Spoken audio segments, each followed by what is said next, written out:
2024 წლის ბოლოა და ჩვენ ტრადიციულად გთავაზობთ საფარის წლის შეჯამების ვიდეოს. მაგრამ ცოტა არაჩვეულებრივ ვითარებაში ვართ აქციაზე, სადაც მთელი წელი ვიდექით და ვაპროტესტებდით თქვენთან ერთად. ჩვენ 2024 წელი დავიწყეთ სახელმწიფოსთან თანამშრომლობით. დავეტრენინგეთ სპეციალური საგამოძიებო სამსახურის თანამშრომლები კიბერძალადობაზე. თუმცა, როცა რუსული კანონი მიიღეს და სახელმწიფო მომიგამოუცხადა საქართველოში მომუშავე არასამთავრობო ორგანიზაციებს, ჩვენ უარი ვთქვით პროტესტის ნიშნად სახელმწიფო უწყებასთან თანამშრომლობას და ჩვენი ორგანიზაციის მთელი ენერგია მოუმართეთ მხოლოდ ხალხის მხარდაჭერაზე და ჩვენი ქვეყნის სწრაფოზე ევროკავშირში გასაწევრიანებლად. 2024 წელსაც უამრავ ქალს დავეხმარეთ იურიდიულად. ჩვენ მათ სამართლებრივი კონსულტაცია გაუწიეთ სამოქალაქო სისხლის სამართლის და ადმინისტრაციული სამართლის საქმეებზე. წელსაც მთელ საქართველოში ვიმუშავეთ ფიზიკური, ფსიქოლოგიური, ეკონომიკური და სექსუალური ძალადობის საქმეებზე. წელს საფარმა უამრავ ქალს გაუწია სოციალურ საკითხებთან დაკავშირებით მომსახურება. აქედან უმრავლესობას თავშესაფრის სარგებლობის და ფსიქოლოგიური სერვისის ხელმისაწვდომობაში დავეხმარეთ. საფარის 2024 წლის ბიუჯეტი იურიდიული მიმსახურების მიწოდებაზე, კვლევებსა და საინფორმაციო კამპანიების განხორციელებაზე დაიხარჯა. 2024 წელს ევროსასამართლოში დავასრულეთ 3 საქმის წარმოება, რომლის ფარგლებში სახელმწიფოს ვედავებოდით გამოძიების არაეფექტურობა სექსუალური ძალადობისა და არასათანადო მოპყრობის საქმეებში.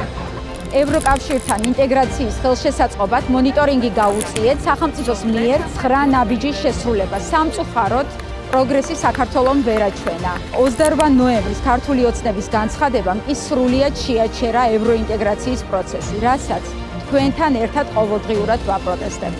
ჩვენ წელს შევერთდით კოალიციას ჩემი ხმა არჩევნებზე დასაპყრობლად. დავატრენინგეთ ასობით მოხალისე დამკვირვებელი და მონაწილეობდით საარჩევნო დავების წარმოებაში. წინასაარჩევნოდ შემოვიარეთ მთელი საქართველო და ვესაუბრეთ უამრავ ადამიანს. განსაკუთრებით მოუწოდებდით ქალებს არჩევნებში მონაწილეობისკენ. წელს გვქონდა მნიშვნელოვანი წინასაარჩევნო კამპანია ქალები ვირჩევთ, რომლის ფარგლებშიც შევქმნით ვიდეო, რომელიც თქვენ განსაკუთრებით მოგეწონათ და 4 მილიონამდე ნახვა დააგროვა. საფარმე წელს ბევრი იმუშავა გენდერული დეზინფორმაციის თემაზე. ჯერ კვლევა პოლიტიკოს ქალებთან ჩავეტარეთ, შემდეგ კი პოლიტიკოს და ჟურნალისტ ქალებთან საინტერესო ინტერვიუები ჩავწერეთ. წელს პირველად საფარის პოსტერები მეტროს ვაგონებში გამოჩნდა და მეტმა ადამიანმა შეიტყო ჩვენი საქმიანობის შესახებ. საფარში წელს ონლაინ გენდერული ძალადობის თემაზეც ვიმუშავებთ და საქართველოს მასშტაბით ქალებს ჩაუტარეთ ტრენინგები ციფრულ უსაფრთხოებაზე. 2024 წელს ქალების ტრადიციული მარში ერთხელ კი არა რამდენჯერმე ჩავატარეთ, იმიტომ რომ ქუჩაში საპროტესტოდ გამოსვლა იმაზე მეტჯერ მოგვიწია, ვიდრე წინა წლებში გვიწევდა. ბოლოს ჩემოდნებით ჩავუტარეთ ოლიგარქს და ვუთხარით, რომ ჩაბარდეს და წავიდეს. თვალოთვე აქციაზე დაკავებული და ნაწამები ადამიანების შესახებ ვიღებთ ვიდეოებს და ადამიანის უფლებათა სახლთან ერთად ვაგროვებთ შემოწირულობებს მათი ჯარიმების გადასახდელად. ასე გამოვხატავთ ჩვენ სოლიდარობას სამშობლოს სიყვარულისთვის დაკავებულების მიმართ.